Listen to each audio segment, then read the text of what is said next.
అది నాదైతే అదే అన్న. ఓవరాల్ సినిమా అయితే పెద్ద వర్కౌట్ కాదు. సినిమా వర్కౌట్ కావాలండి, ఏ ఎమోషన్ వర్కౌట్ కావాలి. ఆయన కష్టం ఒక్కటే దాంట్లో కనపడుతుంది కానీ ఇంకేమీ వర్కౌట్, రామ్ చరణ్ కష్టం తప్ప ఏమీ వర్కౌట్ కాలేదు. రేటింగ్ ఇచ్చేసాను ఒకసారి. రేటింగ్ అన్న అసలు రేటింగే లేదన్న సినిమాకి. నేను ఇయ్యానన్నా, ఎందుకంటే సినిమాకి రేటింగ్ లేదు.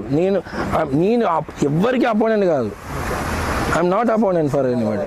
ఆమె సినిమా లవర్, కానీ ఈ సినిమా బాలే, అంతే. బాగాలేనప్పుడు బాలే అని చెప్పాలా, బాగుంటే బాగుందని చెప్పాలా, అంతే.